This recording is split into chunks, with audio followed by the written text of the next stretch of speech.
세겔이요. 또 향을 채운 금그릇이 12링에 성소의 세겔로 각각 10세겔 무게라. 그 그릇의 금이 모두 120세겔이요. 또 번제물로 숫송아지가 12마리요. 순양이 12마리요. 1년 된 어린 순양이 12마리요. 그 소제물이며 속죄제물로 순염소가 12마리이며 화목제물로 숫소가 24마리요. 순양이 60마리요. 순염소가 60마리요. 1년 된 어린 순양이 60마리라. 이는 제단에 기름 바른 후에 드린다. 제단의 봉헌물이었더라. 모세가 회막에 들어가서 여호와께 말하려 할 때 증거궤 위 속죄소 위에 두 그룹 사이에서 자기에게 말씀하시는 목소리를 들었으니 여호와께서 그에게 말씀하심이었더라. 아멘. 오늘은 89절이나 되는 엄청 긴 민수기 7장 본문을 우리 함께 읽었습니다. 우선 민수기 7장의 그 성경적 구조, 그러니까 문학적 구조라고 그러죠. 문학적 구조로 보면은 1장을 보면은 이 1장에 1장에 각 지파의 각 조상의 가문의 우두머리 한 사람씩을 너희와 함께 세울 것이다 라고 1장 4절에 말씀하셨습니다. 그래서 1장 5절부터 순서가 나오죠. 제일 먼저 누구부터 나옵니까? 루벤 지파에서는 스데울의 아들 엘리수리오. 이 앞에 모니터에 다 있어요. 그 다음에 시므온 지파, 유다 지파, 이사갈 지파, 스불론 지파, 요셉, 베냐민, 단, 아셀, 간, 납달리 이렇게 쭉 그 순서대로 나옵니다. 순서대로 나오는데 2장에 가서는 이 순서가 바뀌어요. 2장에서는 유다가 먼저 나옵니다. 2장 3절에 보면은 유다의 진영의 군기에 속한 자라. 유다 자손의 지휘관은 암미나답의 아들 나순이요 이렇게 나오고 5절에서는 2장 5절에서는 이사갈 지파가 나오고요. 그 다음에 7절에서는 스불론 지파가 나옵니다. 순서가 바뀌어요. 그 다음에 3장에서는 순서가 또 완전히 바뀌어서 레위 지파만 나옵니다. 레위는 순서에 안 들어가 있어요. 무순입니다. 무순. 12지파만 순서가 있고 레위는 무순이에요. 그런데 3장, 4장은 무순인 레위가 등장을 합니다. 그리고 나서 오늘 7장에 보면은 이 순서가 바로 쭉 나오는데 몇 장의 순서대로 나오죠? 이 순서가. 예? 몇 장의 순서대로 나옵니까? 7장에 보면. 자, 7장 4절에 보면 여호와께서 모세에게 말씀하셔요. 5절에 보면 그것들을 그들에게 받아 레위인에게 주어 각기 직임대로 회막에 봉사에 쓰게 할지니라. 제일 먼저 누가 나옵니까? 레위가 나오고 레위 내에 있는 게르손 자손 7장 7절에 게르손 자손이 나오고요. 8절에 무라리 자손이 나오고요. 9절에 고앗 자손이 나오고요. 그렇죠? 그 다음에 무슨 지파부터 나옵니까? 예, 유다 지파네 7장. 그러니까 2장의 순서에 따라서 나오네요. 그 다음에 두 번째로 나오는 지파가 이사갈. 그러니까 2장의 순서에 따르게 되는 거죠. 1장에서는 태어난 순서대로 한 거예요. 근데 2장에서는 태어난 순서가 아니라 충성도에 따라서 바뀐 겁니다. 2장에서는 가장 지파수가 많다라는 것은 가장 충성스럽고 가장 믿음직하고 가장 하나님에 대한 그 충성, 믿음이 강한 지파 순으로 해놓은 거예요. 그래서 유다 지파가 가장 먼저 나온 거죠.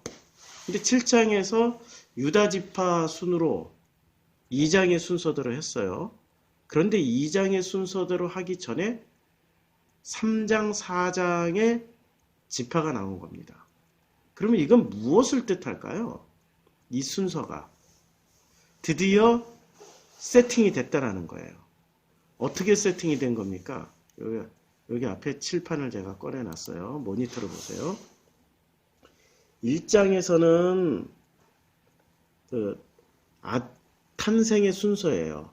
그러니까 이거는 탄생, 제일 먼저 출산한, 이 탄생이라고 출산 순서입니다. 그야말로 이것은 친자의 순서예요. 친자. 이스라엘은 두 가지 의미가 있죠. 이스라엘의 본래의 의미는 야곱이에요. 야곱의 이름이 이스라엘로 바뀐 거고요. 또 하나의 의미는 이게 1번이고 또 하나의 의미는 이 민족 구성, 민족에서 국가로 나가는 이름입니다. 자, 지금 1장에서는 야곱의 반차를 따른 겁니다. 친자를 따른 거니까. 그런데 2장에서는 야곱의 반차를 따른 게 아니라 무엇의 반차를 따른 거죠? 민족과 국가 구성의 순서를 따른 겁니다. 그렇죠? 그러니까 지금 이 이스라엘 민수기의 목적은 뭐죠? 히브리에서 이스라엘로 바뀌는 거잖아요. 그러면은 2장은 친자의 순서를 따라야 되는 겁니까? 아니면은 민족과 국가의 순서로 따라야 되는 겁니까? 아니, 민수기는. 아니, 민수기 2장은 친자인 야곱의 그 친자의 순으로 따라야 되는 게 맞는 건가요? 1장처럼? 아니면은 민족과 국가를 구성하는 그 순서대로 따르는 게 맞는 건가요? 2번이 맞는 거죠? 2번이 맞는 거예요. 틀리더라도 말씀을 해주셔야 제가 얼른 다음 순서로 넘어갑니다.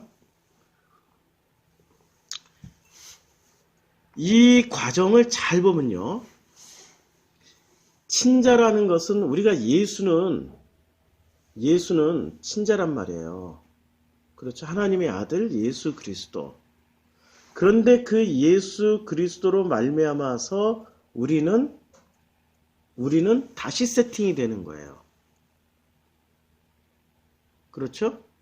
정말로 중요한 거는 지금 민수기에서 말씀하고자 하는 것은 이 친자의 순서를 따르는 게 아니라 2장부터는 이스라엘이라는 민족 국가의 순서로 따라간다는 거예요. 그럼 이게 어떻게 가능하냐는 거죠. 친자의 순서가 아니라 믿음의 순서, 충성도의 순서로 가는데 이게 어떻게 가능하냐면 3장, 4장이 있어서 가능해지는 겁니다. 3장, 4장에 어떤 일이 있어서 가능해지는 거죠? 레위의 역할들을 자세히 레위족의 레위 지파의 역할에 따라서 친자의 순서에서 충성과 믿음의 순서로 바뀐다라는 겁니다. 그것을 확증해 주는 게 지금 7장에 헌물을 바치는 거예요. 각 지파별로. 7장에 보면은 각 지파별로 바치는 겁니까? 지파의 우두머리가 바치는 겁니까? 지휘관들이 바치는 거죠. 7장에 보면 자 7장 11절에 여호와께서 모세에게 이르시기를 지휘관들은 하루 한 사람씩 그 지휘관들이 바치는 거예요. 그럼 한 나라의 지도자인 대통령이 뭔가를 큰 어떤 행사에 뭔가를 바칠 때 그게 그 대통령의 개인 재산입니까? 아니면 국민들의 세금을 걷어서 바치는 겁니까? 이게 그런 개념이에요. 한 개인이 이런 재물을 바쳤다 하기에는 엄청 많은 재물들입니다. 그러니까 한 개인이 바치는 재물들이 아니고요. 이 재물은 각 지파의 믿음에 따라서 충성도에 따라서 그 헌물을 바치는 겁니다. 그런데 이 헌물이 거의 다 동일하게 다 같은 내용이에요. 그러니까 읽다 보니까 정신줄을 깜빡깜빡 놓죠. 똑같은 게 계속 반복이 되니까. 이름만 바뀌고 숫송아지, 순념소 뭐 이렇게 계속 똑같은 게 계속 반복이 되니까 정신줄을 깜빡깜빡 놓으면서 우리가 읽게 되는 거죠.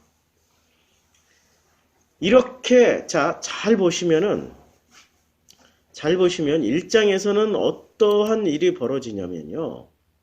이 1장에서는 각 지파의 지파장들을 세워요. 지파장을 아들로 세워요. 그리고 아들이 지파장이 되는 겁니다. 지파장이 되고 이 지파장을 중심으로 해서 해처모여가 된 거예요. 해처모여가 됐는데 이 처음에 모일 때는 이 사람들이 히브리였어요. 히브리였는데 이 히브리들이 이스라엘로 바뀌는 과정을 보면은 그 이스라엘로 바뀌는 과정의 핵심적인 요소가 두 개가 있었어요. 뭐가 있었죠?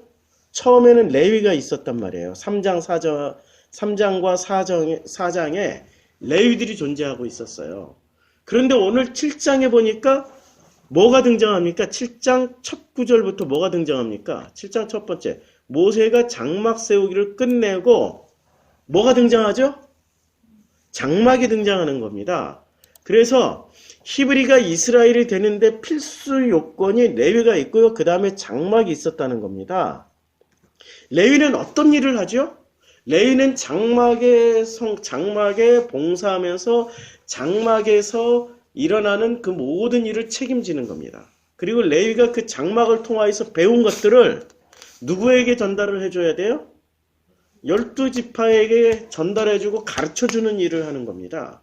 이게 레위의 본연의 임무예요. 레위가 가르쳐줬어요. 가르쳐줬더니 유다지파부터 깨달은 겁니다.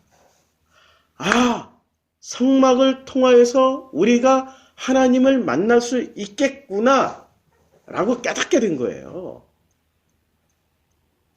그래서 레위의 가르침과 성막이라는 하드웨어가 만나서 레위의 가르침이 소프트웨어라면 성막이라는 하드웨어가 만나가지고 어떤 결과가 일어나냐면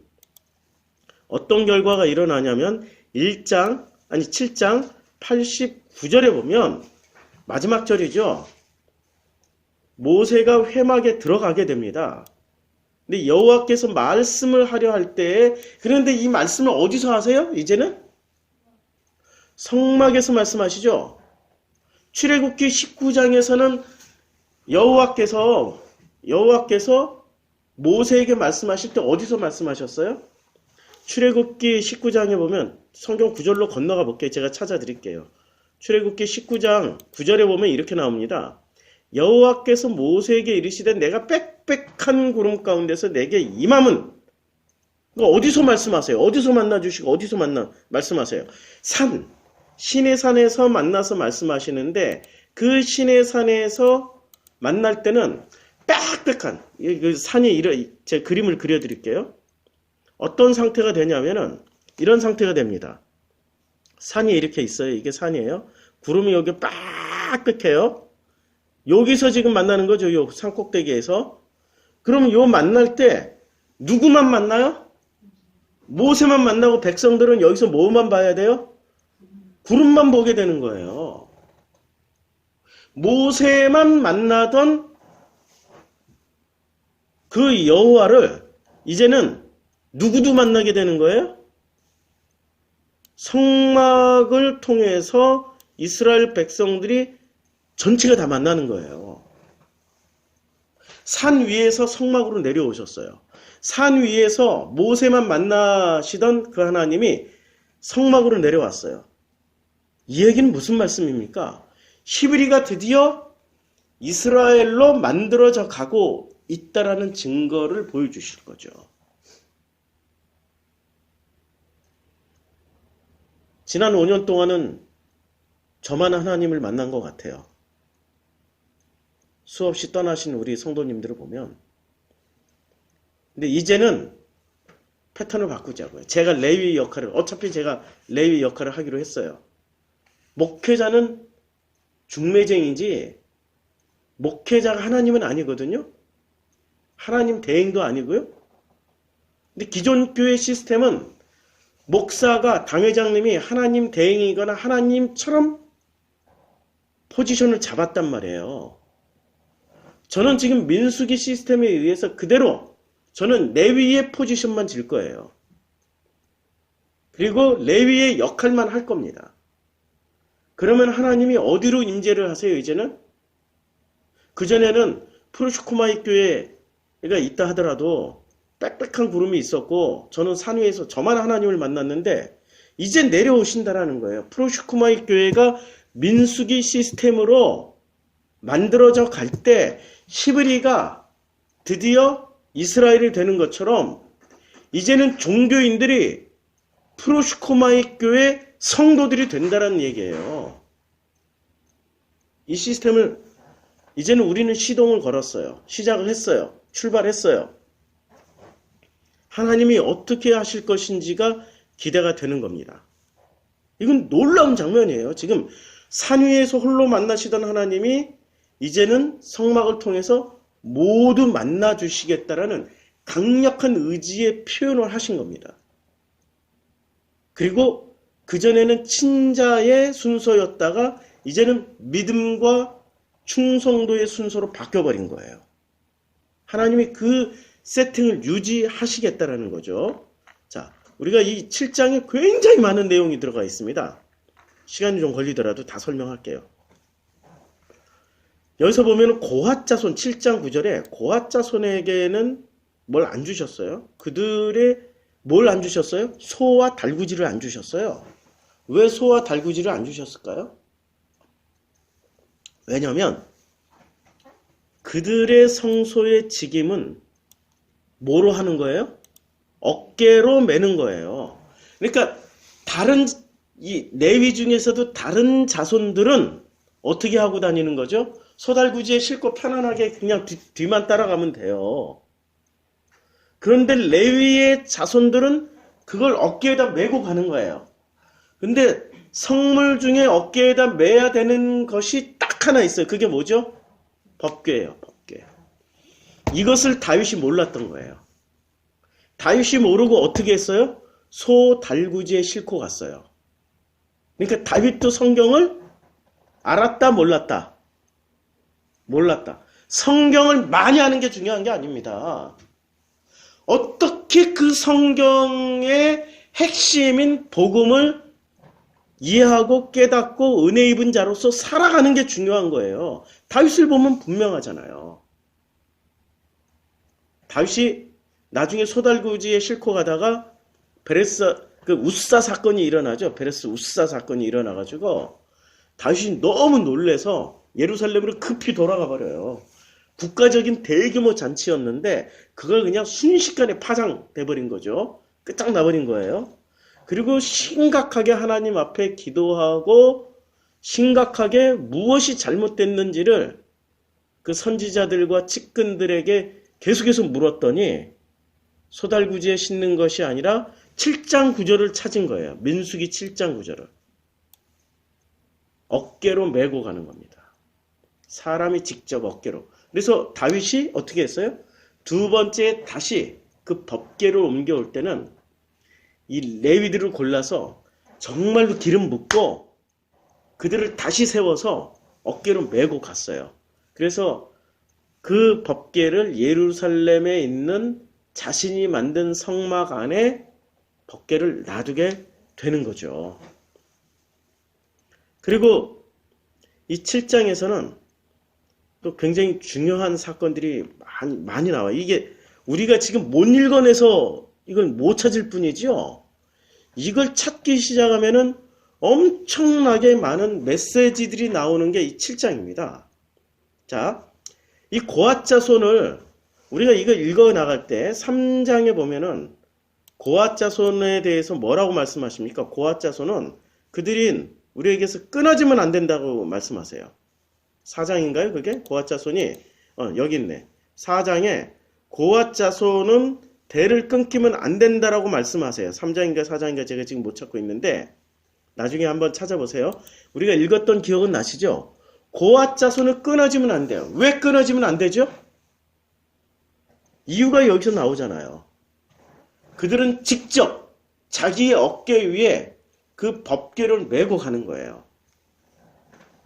예수님이 마태복음 11장에서 이렇게 말씀하셨습니다. 수고하고 무거운 짐진 자들아 다 내게로 오라고 말씀하셨습니다.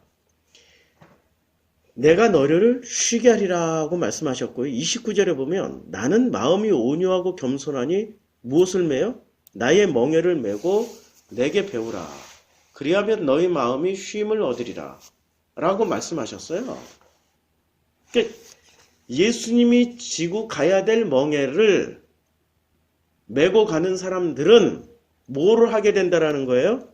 예수님께 배우게 된다라는 말씀이죠. 그리하면은 어떻게 돼요? 우리의 마음이 쉼을 얻게 된다라는 거예요. 고앗 자손은 뭐를 메고 가요? 다른 레위들은 소 달구지에 싣고 간단 말입니다. 그런데 고앗 자손들은 소 달구지에 싣지 않고 직접 자기 어깨 위에 법궤를 메고 가죠. 예수님이 지셨던 멍에는 하나님 아버지의 그 멍에밖에 없는 거예요. 지금 고앗 자손들이 뭘 지고 가고 있는 거예요? 예수님이 말씀하셨던 그런 멍에를 지고 간다는 말이죠. 그런 멍에를 지고 가는 고앗 자손들은 자연스럽게 뭐를 배우는 거죠? 자연스럽게 예수가 말씀하셨던 것을 배우게 되고 그리고 그 마음에 쉼을 얻게 되는 거예요. 보세요. 법궤를 매려면은 좌우지간 법궤를 닦아야 되고 증거궤를 닦아야 되고 언제나 증거궤 금칠이 돼 있으니까 뭐 닦아야 돼요. 닦아야 되고 그 다음에 4장 15절에 다른 레위인들이 성소의 모든 기구 하나하나 자 여기 있네요. 근데 진영을 떠날 때는 아론과 그의 아들들이 성소와 성소의 모든 기구 덮는 일을 마치거든 고앗 자손들이 와서 맬 것이니라. 그러나 성물은 만지지 말라. 그들이 죽으리라. 회막 물건 중에서도 이것은 고앗 자손이 맬 것이. 고앗 자손만 만질 수 있는 거예요. 몽땅 다. 그러니까 이 고앗 자손들이 핵심을 하는 거예요. 그런데 그들은 지금 누구를 예표하고 있어요? 고앗 자손들이 멍에를 대신 지고 가는 예수님을 예표하고 있단 말이에요. 그래서 이 고앗 자손들은 끊어지면 안 되는 거예요. 18절에 나오네요. 4장 18절에 너희는 고앗 족속의 지파를 레위인 중에서 끊어지게 하지 말지니. 끊어지면 안 되는 거예요. 예수님이 말씀하실 때는 철저하게 출애굽 상황을 전제로 해서 말씀을 하시는 거죠. 그럼 우리가 생각해 보면은 달구지에 싣고 가는 사람들이 편하겠습니까? 어깨에 메고 가는 사람들이 편하겠습니까? 달구지에 싣고 가는 사람들이 훨씬 편한 거죠. 어깨에 메고 가는 사람들은 그 무게만큼 힘든 거죠. 그 무게만큼. 그러니까 이 무게만큼 힘들지라도 그 육체의 힘듦을 뭐로 보상을 받는 거예요?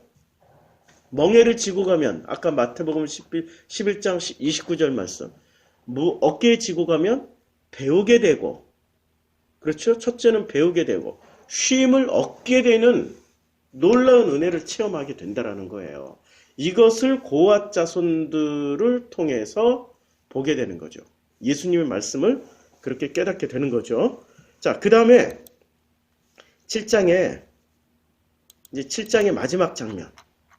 첫 번째 구절과 모세가 장막 세우기를 끝내고 첫 번째와 마지막 구절을 보겠습니다. 그것에 무엇을 발라요? 기름을 발라요. 이 기름이라는 게 뭐 콩기름, 식용유가 아니고요. 무슨 기름이죠? 올리브유.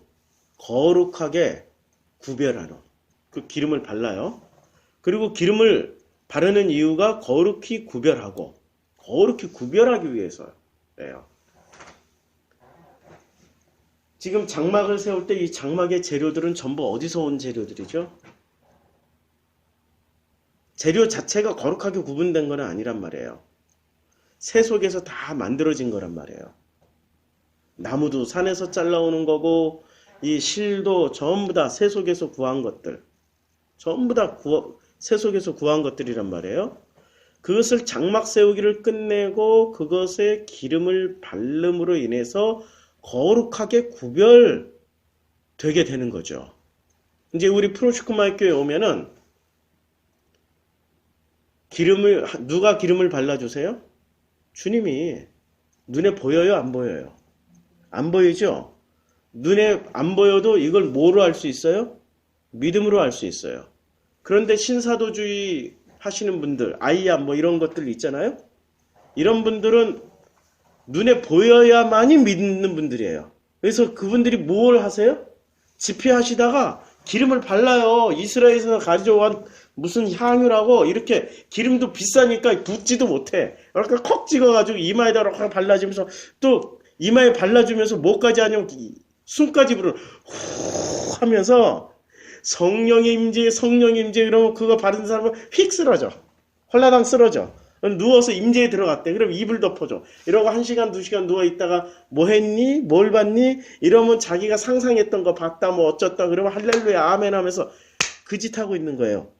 그걸로 거룩하게 기름 발라 거룩하게 구분했다고 그러는데 그게 아니고 이제는 우리 프로시코마에 들어와서 이 말씀과 이 지금 모세가 레위잖아요. 이 레위 정말 하나님의 선택한 레위를 통해 가지고 기름 바름을 받게 되고 거룩하게 구별하게 되는 거죠. 구별되어지는 거예요. 그리고 모든 기구와 제단과 모든 기물에 기름을 발라 거룩히 구별을 하게 됩니다. 그리고 나서 그 가문의 그들의 조상의 가문의 우두머리들 그 지파의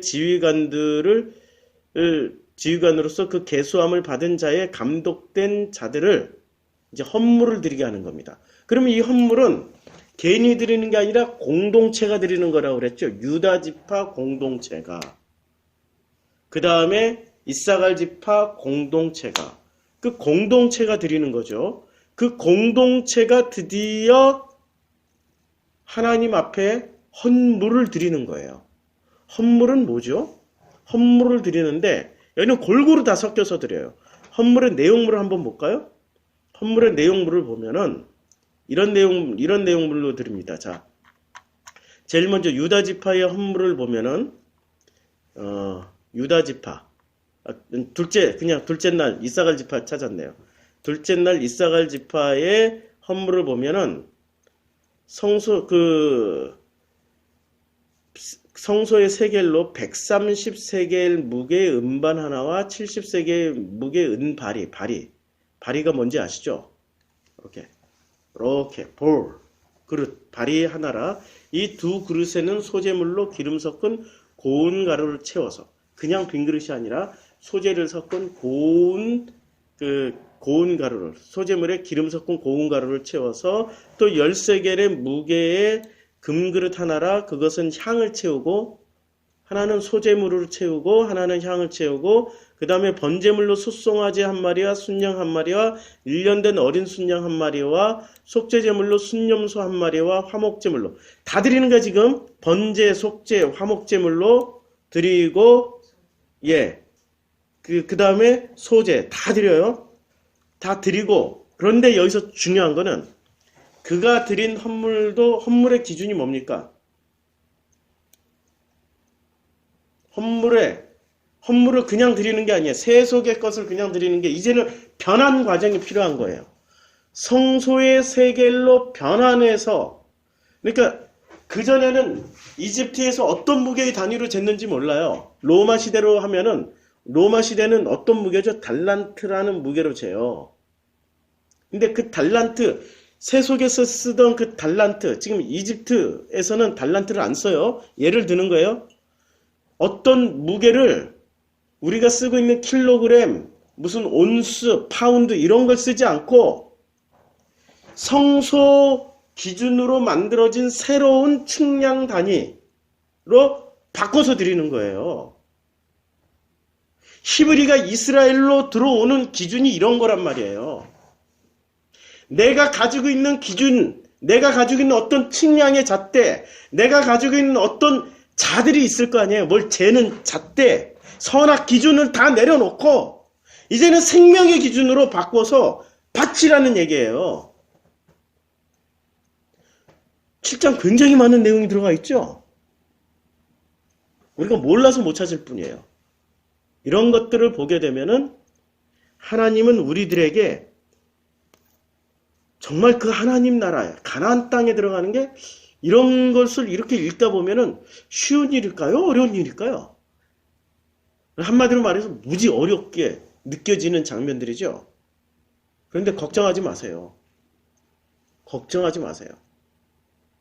우리가 하는 게 아니라 누가 하시고 있어요. 이 모든 일의 7장에 민수기 1장부터 7장까지의 주체가 지금 누구세요? 나예요? 하나님이에요? 하나님이죠. 하나님이 지금 모세를 세웠고 모세의 지파인 레위들을 세웠고 레위들을 중심으로 해서 레위들이 뭐를 하는 겁니까? 레위들이 자 지금 레위들이 시켜먹는 거예요? 레위들이 지금 섬기는 거예요? 레위들의 모습을 보시라고요. 레위가 애굽에서는 바로가 시켜먹었잖아요. 근데 여기서 모세와 레위들은 시켜먹는 거예요? 아니면은 그냥 섬기기만 하는 거예요? 이게 성경에서 말하고자 하는 목회자들의 포지션이에요. 성소에 있는 것들을 그냥 섬기기만 한단 말이에요. 섬기기만 한다니까요? 닦고 쓸고 운반하고 섬기고 그게 섬긴단 말이에요. 그 섬기던 그 모습 그대로 각 지파별로 들어가서 뭐를 또 해요? 섬기는 거죠. 그런데 그 섬김을 지금 현재 개신교회는 바꿔버렸어요. 지들이 섬김 받는 걸로. 그리고 또 우리 프로슈크마에서 지난 5년 동안 제가 섬겨봤어요. 그랬더니 제가 섬기니까 사람들은 있잖아요. 성소의 세겔로 바꾸어지기 전과 바뀌고 난 이후가 어떻게 다를까요? 바뀌기 전에는 성소의 세겔 이전으로 달란트라든지 청량, 척도라든지 모든 잣대가 성소의 세겔 이전으로 바뀌기 전에는 뭘 가지고 있어요? 선악 지식이 있어요. 바뀌어야 생명, 이 성소에는 생명만 바칠 수 있다라는 거예요. 그래서 세겔로 바꿔야 돼요. 바뀌지 않은 사람들은 섬기는 사람들을 어떻게 볼까요? 아 짜증나게 또 세겔로 바꾸라고 그래. 짜증나 부터 시작해서 저 세겔로 바꾸면 환차 이건 누가 처먹는 거야? 의심? 저 세겔로 바꾸는 과정 가운데서 꼭 해야만 되나? 자기중심. 이런 게 드러나게 되는 거죠. 섬기더라도 섬김을 제대로 받지 못하는 사람들은 섬김을 받으려면 자기가 살아있으면 섬김을 받나요? 죽어있어야 섬김을 받나요? 잘 보시라고요. 누가 섬김을 받아요? 가끔 최영이가 저를 섬기려고 그래요. 뭘 밥도 잘 차려주고 가끔 와서 이렇게 힘들지 하고 어깨도 주물러 주고 제가 있잖아요. 섬김을 받아본 적이 없어요. 어렸을 때부터. 그런 섬김을 받아본 적이 없어요. 섬김을 받아본 적이 없으니까 그 섬김을 고맙게 생각을 안 해. 아 됐어 그만해. 그만하라니까. 아 그만해 짜증나. 섬김을 받는다라는 거는 내가 살아있으면 섬김을 못 받는 거예요. 제가 시퍼렇게 살아있는 거죠. 섬김을 받는다라는 것은 그래 나는 비록 싫지만 받아본 적이 없어서 아주 불편하고 익숙하지 않은 거지만 당신이 해주니까 고마워. 고맙기는 뭘 하나도 못하고 뭘 하나도 안 시원하고 그런데도 고마워 감사해. 이건 자기가 죽은 거예요. 레위의 섬김을 받으려면 죽어 있어야 되는 거예요. 사람은 죽어 있어야 되고 하나님은 살아 계셔야 되는 거예요. 이게 7장에서 전해주는 중요한 메시지예요. 우리는 어떻습니까? 이제 체질 개선이 돼야 되는 거예요. 프로슈크마에 오는 순간부터 세겔로 환산하는 것부터. 싫으면 이제 나오지 마. 어차피 안 나올 사람들이야. 어차피 욕하고 떠날 사람들이고. 이런 것을 이제는 우리가 하나씩 가르쳐 줘야 돼요. 섬긴다라는 것을 기존의 목회자들이 잘못 오해를 했어요. 어떻게 섬겨요? 어떻게 섬기냐고요. 기존의 목회자들이 성도들을 돈으로 보고 섬기잖아요. 헌금하는 주체로 보고 섬기잖아요. 좋은 차 가져오고 있어 보이면 이거 뭐 끝까지 쫓아다니면서 신방하고 뭐 만나고 뭐 온갖 그냥 축복기도 다 해줘버리고 그걸 본인들은 섬긴다고 하는 건데 그렇지 않아요. 레위가 가서 섬길 때는 두 가지의 레위도 성소에 들어가서 성막 안에서 섬길 때는 살아계신 하나님을 섬기는 거고 그 성막 안에 들어오는 사람들은 상태가 살아있어서 들어오나요? 죽은 자들이 들어오나요? 그렇죠. 죽은 자들을 섬기는 거예요. 살아있는 자를 섬기면 어떻게 되죠? 뺨 맞아요. 두드러 맞아요. 짜증내고 화를 내요. 이제 7장 1절이 이렇게 시작해요. 장막 세우기를 드디어 끝냈어요. 이게 첫 번째예요. 기름을 발라 두 번째, 세 번째는 거룩하게 구별하고 네 번째 그 모든 기구와 제단과 모든 기물에 기름을 발라 거룩하게 구별한 그날에 결론이 어떻게 일어나냐 그렇게 했고 헌물을 다 갖다 바쳤어요. 헌물을 바쳤다라는 건 뭐죠? 우리 공동체가 이제는 이만큼 감당하겠습니다. 라고 하는 거예요. 그럼 이 안에 지금 성막 안에는 온갖 금그릇, 이들이 바친 금그릇, 은그릇들이 가득해요. 이걸 가지고 지금 가나안 땅에 들어갔어요. 가나안 땅에 들어갔어요. 그런데 이 가나안 땅에 들어가는 순간부터 가나안의 10부족들은 한편으로는 전쟁을 치러야 되기 때문에 싫죠.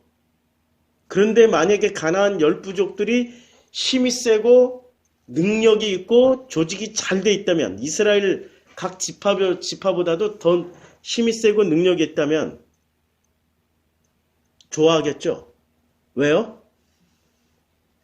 성막만 털면은 블레셋이 아모리가 그느스족이 일평생 먹고도 남을 만큼의 금은 보화가 가득한 데가 성막이거든. 그거 털어먹으러 가는 거예요. 그래서 블레셋이 사사기 시대에 어떻게 돼요? 블레셋이 와서 사무엘 시대에 블레셋이 와서 이게 법궤를 가지고 나온 홈리와 비느하스의 그 법궤를 그냥 털어먹어버렸잖아요. 장막을 다 털어먹어버렸잖아요. 금은 보화가 있다라는 거예요.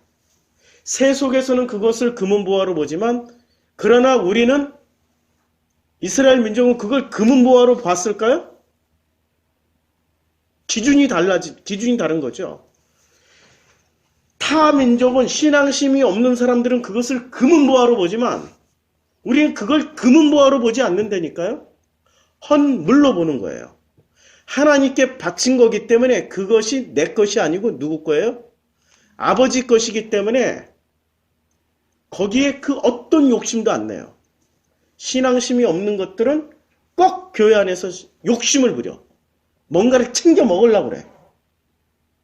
자기 걸 안 해놓고 꼭 챙겨가려고 그래. 그게 가나안 10부족들 얘기예요. 이제 7장 마지막 절에 모세가 7장 1절 그렇게 시작했고 모세가 회막에 들어가서 여호와께 말하려 할 때 여호와께 말하려고 할 때 굉장히 중요한 거예요. 말하려고 할 때 말했어요 안 했어요? 아직 말을 못했어요. 말하려고 할 때 증거 교회 위 속죄소 위에 두 그룹 사이에서 이렇게 두 그룹이 있어요. 날개 이렇게 되는 두 그룹 사이에서 자기에게 말씀하시는 목소리를 들어요. 그러니까 말하려고 할 때 누구의 목소리를 들어요? 여호와의 목소리를 들어요. 그러면 뭔가 말을 해야 이렇게 오는 것이 대화잖아요. 근데 이 대화는 그런 대화가 아니에요. 말할 필요도 없어. 바로 하나님이 이제는 그 마음을 아시고 바로 말씀해 주시는 장면입니다. 할렐루야. 우리에게 이런 일이 있어야 되는 거죠. 이것 때문에 우리가 살아가는 거 아니에요. 내가 뭐라고 말할 필요도 없이 이 자리에 나와 있는 거에 하나님이 말씀해 주시기를, 내가 뭐라고 앓을 필요도 없이, 고할 필요도 없이, 기도할 필요도 없이 우리 하나님이 우리에게 바로 말씀해 주실 것을, 얼마나 놀라운 일입니까? 할렐루야. 오늘 말씀은 여기서 마치고, 큰일 났네. 이거 아침 기도 시간에도 50분 설교했어요. 언제 이렇게 이 내용의 한 장을 이 시간에 끝내야 되니까 어쩔 수 없죠. 대신에 10분 동안에 오늘은 우리가 말하지 말고 이 민수기 말씀에 의지해서 여호와께서 우리가 말하려고 할 때 어떻게 우리 마음을 아시고 말씀해 주시는지를 들어보는 그런 기도를 합시다. 우리 프로슈코마이 교회를 위해서, 프로슈코마이 이제 시작하는 민수기 시스템을 위해서, 그리고 이 한국교회가 이제 프로슈코마이가 만들어 놓은 이 민수기 시스템이 한국교회를 바꿀 수 있게, 이 세계의 모든 기독교를 바꿀 수 있게, 세계 모든 교회를 바꿀 수 있게, 또 우리 가정도 민수기 시스템으로 만들어지게, 나와 인간관계하는 내 직장이나 어디든 다 민수기 시스템으로 만들어질 수 있게, 이걸 놓고 우리가 기도할 때 하나님의 음성을 꼭 들을 수 있는 우리 성도님, 우리 모든 성도님들이 되시기를 주님의 이름으로 축원합니다. 자, 이제 기도하겠습니다.